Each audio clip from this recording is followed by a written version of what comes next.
एक CCTV footage ने केजरीवाल सरकार की सारी काली करतूतों पर पानी फेर दिया। एक सीसीटीवी फुटेज ने केजरीवाल के सारे काले कांड का पर्दाफाश कर दिया। कैसे केजरीवाल की संपत्ति जब्त होगी, एक सीसीटीवी फुटेज ने कैसे खेल बिगाड़ दिया, यह तमाम चीजें आपको बताएंगे। और कैसे केजरीवाल सड़क पर आ जाएंगे, क्योंकि अब यह संपत्ति से भी जाने वाले हैं, सत्ता से भी जाने वाले हैं, इज्जत मान मर्यादा से भी जाने वाले हैं। चारों तरफ से केजरीवाल को झटका मिलने वाला है। फिलहाल जो बड़ा मामला आया है वह अपने आप में बहुत सारे संदेश देते हैं कि कैसे केजरीवाल ने झूठ का खेल खेला और कैसे उस झूठे खेल में फंस गए, और ऐसा फंसे कि उस खेल से बाहर निकल पाना केजरीवाल के लिए काफी ज्यादा मुश्किल हो गया है। आपको याद होगा कि विजिलेंस अधिकारी राजशेखर से अरविंद केजरीवाल ने काम छीना था। कैसे राजशेखर के ऊपर घटिया घटिया आरोप लगाए, कैसे उनको प्रताड़ित किया, उनकी मान सम्मान को धूमिल किया। तो आज केजरीवाल खुद अपने जाल में फंस गए हैं। जो सीसीटीवी फुटेज लीक हुआ है उसमें केजरीवाल कैसे बेनकाब हुए हैं, यह बात तो अपने आप में बहुत बड़े संदेश पैदा करते हैं। लेकिन एक बात पहले आपको क्लियर कर देना चाहता हूं कि जब 11 मई को फैसला सुप्रीम कोर्ट की तरफ से आता है कि अरविंद केजरीवाल सरकार को ट्रांसफर पोस्टिंग का अधिकार दिया जाता है, लेकिन एक ऐसी बात, एक ऐसा सत्य जो केजरीवाल नहीं बता रहे हैं, उसको जनता के बीच में उस सत्य को छुपा रहे हैं, उस सत्य को लाना नहीं चाहते हैं, वह सच को छुपा रहे हैं। तो मैं आपको बताऊंगा कि वो सच क्या है।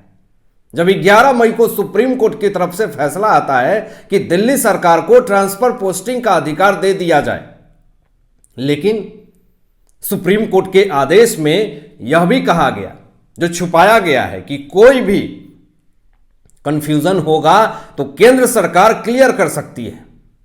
यह पॉइंट केजरीवाल हमेशा छुपा रहे थे, लेकिन केजरीवाल को पता था कि केंद्र सरकार स्पष्ट करने के लिए कानून बनाएगी। और सर जी ने आनन फानन में आकर के एक दिन बाद जांच कर रहे अधिकारी राजशेखर के ऊपर घटिया घटिया आरोप लगाना शुरू कर दिया, उनको प्रताड़ित करना शुरू कर दिया। इनके चाटुकार सौरभ भारद्वाज उन्हें ऑफिस में बुला करके जलील करने लगे, बदतमीजी करने लगे, उनको डराने धमकाने लगे। तो इस तरह से दादागिरी चलने लगी अरविंद केजरीवाल के तरफ से। लेकिन उसके बाद केंद्र सरकार की तरफ से अध्यादेश कानून लाया गया और अरविंद केजरीवाल से ट्रांसफर पोस्टिंग का अधिकार छीन लिया गया। तो अब यह बौखला गए हैं, बिलख रहे हैं, रो रहे हैं और बौखलाहट में आकर के यह सीना पीट रहे हैं। और जिस विपक्षी को गालियां देते थे, उनके भ्रष्टाचार दिन रात गीत गाते थे कि यह भ्रष्टाचारी है, इसने यह भ्रष्टाचार किया, आज उनके गोद में जाकर के बैठ गए हैं। जिसमें सबसे पहला नाम उद्धव ठाकरे, शरद पवार, नीतीश कुमार और अब कांग्रेस से जाकर के मुलाकात किए मल्लिकार्जुन खड़गे और राहुल गांधी से। दिन रात दो जो भ्रष्टाचारी की माला जपते थे और यह कहते थे कि यह सारे लोग भ्रष्टाचारी हैं, और आज उनके ये गुण गा रहे हैं, उनकी चारों तरफ माला गा रहे हैं। तो ऐसे लोगों को आप क्या कहेंगे? तो ऐसे हालात में मुझे लगता है कि अरविंद केजरीवाल सिर्फ और सिर्फ ड्रामा करने का काम करते हैं, लोगों को भ्रमित करने का काम करते हैं।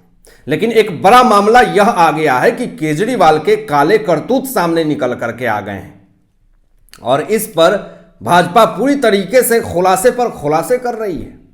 यह एक सीसीटीवी फुटेज विजिलेंस अधिकारी राजशेखर के ऑफिस की है, जो कि भाजपा ने यह वीडियो लीक की है, और यह सीसीटीवी फुटेज की वजह से ही अरविंद केजरीवाल की चोरी पकड़ी गई है। और इसी सीसीटीवी फुटेज की वजह से अरविंद केजरीवाल की सत्ता भी जाएगी, संपत्ति भी जब्त होगी अगर आरोप साबित हुए तो। और कहा यह भी जा रहा है कि एक नया खुलासा यह भी है कि अरविंद केजरीवाल का जो शीश महल है 45 करोड़ का नहीं 52 करोड़ का है। यह भी खुलासा हो चुका है। तो अब कैसे इनकी सारी संपत्ति को जब्त की जाएगी, क्योंकि इनके अब सारे झूठ का पर्दाफाश हो रहा है, सारे काले कांड का पर्दाफाश हो रहा है। तो इस आधार पर इनकी एक भी संपत्ति इनके पास नहीं बचेगी। जो सीसीटीवी फुटेज दिख रहा है उसमें साफ दिख रहा है कि 3 लोग मिलकर के रात के 2 बजे ऑफिस में घुसते हैं। राजशेखर विजिलेंस अधिकारी के ऑफिस में घुस करके उनके जो इंपॉर्टेंट फाइल होते हैं उसकी चोरी करते हैं। भाजपा ने प्रेस कॉन्फ्रेंस किया और यह कहा कि जो फाइल राजशेखर के ऑफिस से रात के 2 बजे चोरी की जा रही है यह दिल्ली सरकार से जुड़े घोटाले की जांच से संबंधित है। और आपको पता है कि दिल्ली सरकार की अभी घोटाले क्या चल रहे हैं। पहला शराब घोटाला, दूसरा बंगला घोटाला यानी शीश महल घोटाला। तो भाजपा ने वह वीडियो शेयर करके कहा कि वीडियो 16 मई की रात 2 बजे का है, राजशेखर के कैबिन का है यह वीडियो। 3 लोग प्रवेश करते हैं राजशेखर के कैबिन में। आखिर यह 3 लोग कौन थे? बीजेपी ने यह भी कहा कि 6 बजे के बाद प्रवेश वर्जित है, तो रात के 2 बजे लोग कैसे घुसे? सवाल यह उठता है और घुस करके निकल भी जाते हैं। अब भाजपा नेता रमेश बिधूरी ने केजरीवाल की इस्तीफे की मांग की है और ऐसे इंसान को सत्ता में रहने का कोई अधिकार नहीं है। भाजपा नेता ने यह बात कही कि इन्हें जल्द से जल्द सरकार से इस्तीफा देना चाहिए। यह दिल्ली के मुख्यमंत्री बनने के लायक नहीं है। यह सिर्फ और सिर्फ भ्रष्टाचार और घोटाले करने के लिए ही मुख्यमंत्री बने हैं। यहां पर भाजपा नेता रमेश बिधूरी ने कहा कि दिल्ली पुलिस को शिकायत दर्ज करवाएंगे केजरीवाल के खिलाफ, आम आदमी पार्टी के खिलाफ, इनकी गुंडागर्दी के खिलाफ। जो दिल्ली में गुंडागर्दी चल रही है उसका भांडाफोड़ करेंगे। राजशेखर ने जो सबूत इकट्ठे किए थे शराब घोटाले मामले में और जो फाइलें इकट्ठा की थी शीश महल घोटाले में, वो एलजी के पास पहुंच चुकी है। लेकिन फिर भी यह लोग राजशेखर को डराने का, धमकाने का, मारने का, पीटने का धमकियां दे रहे हैं। लेकिन यह कितना भी कोशिश कर लें अपने मुकाम में सफल नहीं हो पाएंगे। वीरेंद्र सचदेवा जी ने साफ तौर पे यह कहा कि हम सांसद, विधायक सारे लोग मिलकर के पुलिस कमिश्नर से मिलेंगे और एफआईआर की मांग करेंगे केजरीवाल के ऊपर कि इस सीसीटीवी फुटेज की जांच हो और इसकी गहराई से जांच होनी चाहिए। इसमें जो दोषी है उसको जेल हो और अगर इसमें केजरीवाल दोषी पाए जाते हैं तो उनकी संपत्ति भी जब्त हो, शीश महल भी जब्त हो, जो भी इन्होंने संपत्ति भ्रष्टाचार के द्वारा इकट्ठा किए हैं वह सब जब्त होनी चाहिए। यह भाजपा की तरफ से साफ तौर पे यह बात कही जा रही है। केजरीवाल क्यों ट्रांसफर पोस्टिंग अपने अधिकार में चाहते थे पता है आपको? केजरीवाल इसलिए ट्रांसफर पोस्टिंग की सर्विस चाहते थे क्योंकि इनको विजिलेंस और एंटी करप्शन ब्यूरो मिल जाए और दर्जनों हजारों करोड़ रुपए के घोटाले पर पर्दा डाल सके। मनोज तिवारी जी कहते हैं कि चोर भी अजीब थे, एक फाइल एक कमरे से निकाल रहा है और दूसरे कमरे में जाकर के रख दे रहा है। चोर यह भी कर सकता था कि वह फाइल लेकर के जा सकते थे और यह कह सकते थे कि यह फाइल चोरी हो गई, पता नहीं किसने चोरी किया। लेकिन चोरी भी अजीब तरह की है, एक कमरे से निकाल करके दूसरे कमरे में डाल दिया।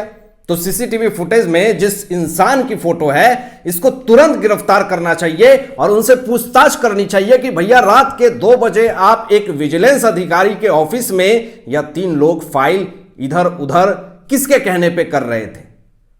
हाँ, पूरा मामला सॉल्व हो जाएगा कि आखिर कौन इसके पीछे था।